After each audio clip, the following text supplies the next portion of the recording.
ഈ AI അഭിമുഖങ്ങൾ സാധാരണമാകുമ്പോൾ നമ്മളൊക്കെ എങ്ങനെയാണ് ഇതിന് തയ്യാറെടുക്കേണ്ടത്? നല്ല ചോദ്യമാണ്. ടെക്നിക്കൽ സ്കിൽസ് മാത്രം പോരാ എന്ന് വ്യക്തമാണല്ലോ. അതെ, AI അളക്കാൻ സാധ്യതയുള്ള ആ സോഫ്റ്റ് സ്കിൽസ് എന്ന് പറയുന്ന കാര്യങ്ങൾ, അതായത് ഈ നോട്ടം, ഭാവം, വസ്ത്രധാരണം, ഇതിലൊക്കെ ശ്രദ്ധിക്കണമല്ലേ? തീർച്ചയായും.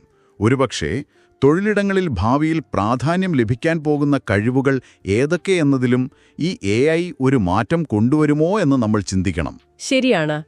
AIയുടെ അളവുകോലുകൾക്കനുസരിച്ച് നമ്മൾ നമ്മളെ തന്നെ മാറ്റിയെടുക്കുമ്പോൾ. അതെ, അങ്ങനെ നമ്മൾ AIക്ക് വേണ്ടി സ്വയം ഒപ്റ്റിമൈസ് ചെയ്യുമ്പോൾ ഈ മനുഷ്യസഹജമായ ചില കാര്യങ്ങളില്ലേ, ആശയവിനിമയത്തിലെ ആ സൂക്ഷ്മത, ഒരു വ്യത്യസ്തമായ രീതിയിൽ ചിന്തിക്കാനുള്ള കഴിവ്, ഇതൊക്കെ പിന്നോട്ടു പോകുമോ എന്നൊരു പേടി എനിക്കുണ്ട്. അതൊരു പ്രധാനപ്പെട്ട ആശങ്കയാണ്. കാരണം എല്ലാം AI അളക്കുന്നത് പോലെ ആകണമെന്നില്ലല്ലോ. തീർച്ചയായും. അളക്കാൻ പറ്റാത്ത പദകഴിവുകളും പ്രധാനമാണ്.